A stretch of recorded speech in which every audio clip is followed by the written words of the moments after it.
Okay.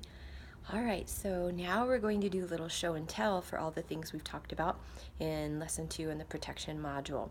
And I thought, what a great way to do that than to bring you into the store, Herbs and Arts, because we have a plethora of items that you can use for protection.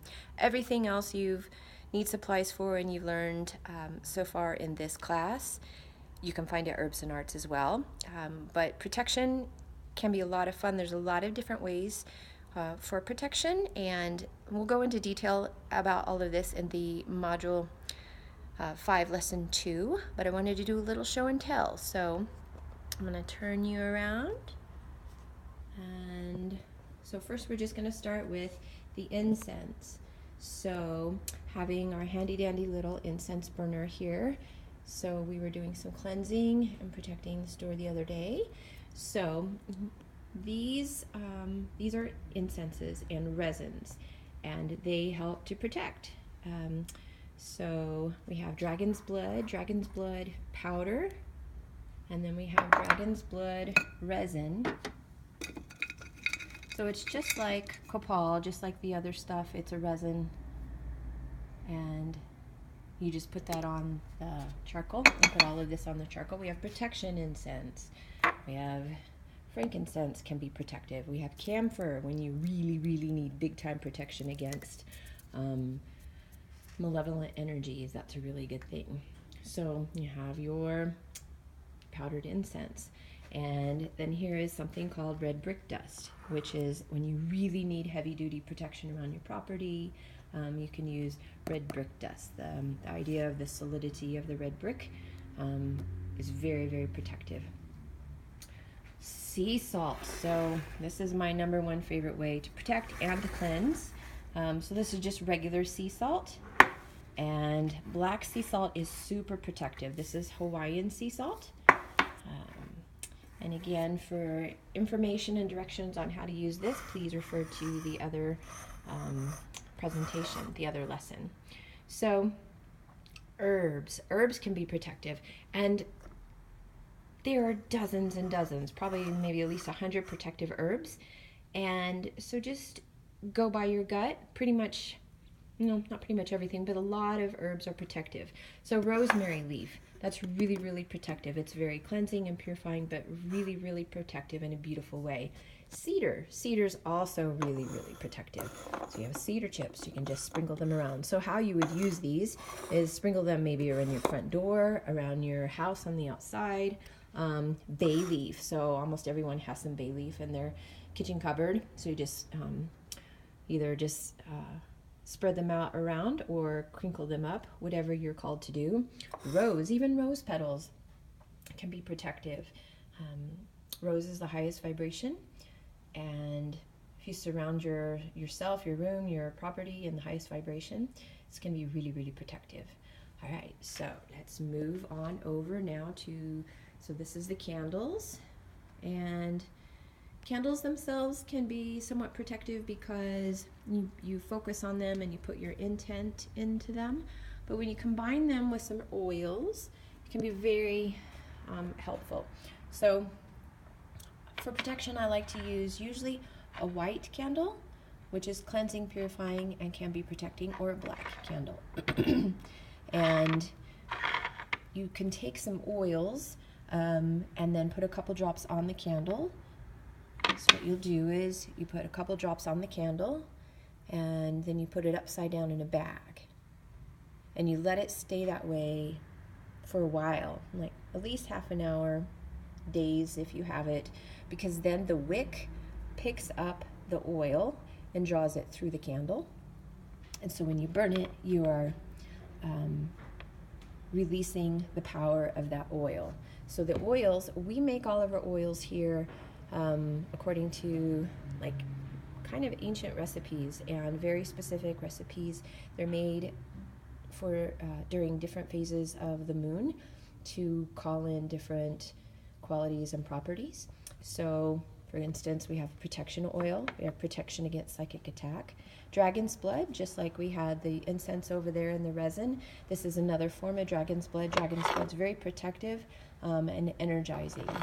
And then we have protection from Enemies candles. We have a couple of candles like these. These are 7-day candles, and you can burn a 7-day candle.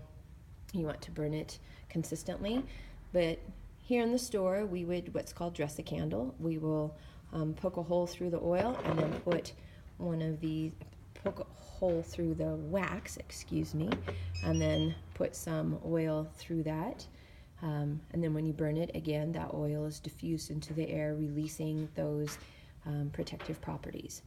And so now let's go look at crystals. So exciting. See all of our beautiful crystals. A lot of crystals. So the most common protective crystals are black. Pretty much all black crystals have protective properties. My favorite one probably is black tourmaline, because black tourmaline, for one, is really grounding, really dense, really heavy. So it really draws the energy down and is protective. But black tourmaline also, here's like little raw nuggets of black tourmaline. It also releases ions that create an actual sort of deflective shield. So black tourmaline actually creates a force field around you. So that's one of my favorite when you really need protection. I have a lot of people who put it on like one of these. This is one of the great things you can put on your desk, like a paperweight, and nobody at work or home will know what's happening, but it just picks up all the negative energy.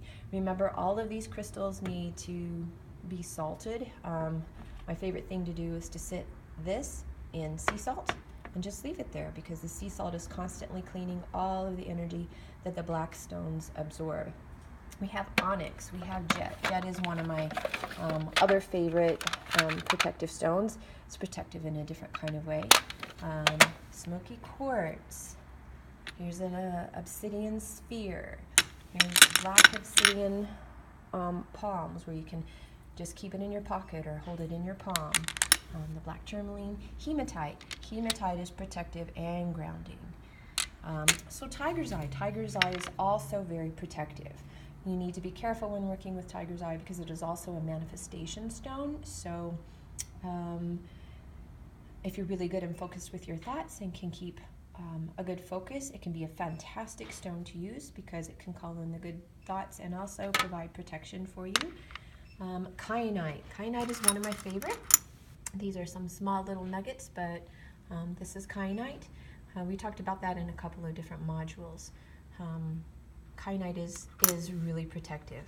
So kunzite. Kunzite is another one of my favorites. Kunzite. This is beautiful. So there are different colors of kunzite. There's clear, there's pinkish, there's purple. Kunzite works, as we mentioned in another module, by calling in all of your energies, all of yourself, to make you whole and strong and powerful. And when you're whole and complete, like, nobody can get to you, right? When you're in a really good vibe one day, things don't faze you. That's kind of what kunzite can do. And then there's citrine. Citrine is protective. Citrine is a very masculine, energizing sunstone. It's said that citrine never needs cleaning, but it's also protective.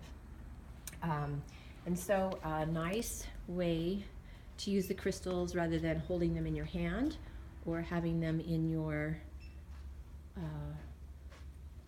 pocket, is to wear them. So the bracelets are a really nice idea. Like, here's hematite. Here's a hematite bracelet. Here's a smoky quartz, which is really nice because it connects the crown chakra and the root chakra.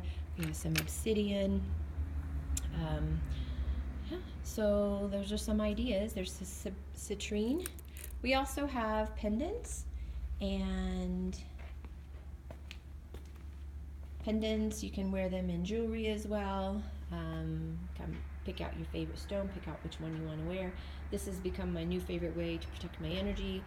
I have a lot of different stones at any given moment to put on a necklace or a chain and wear that. So this is your little show and tell for protective items. Thanks for watching and enjoy.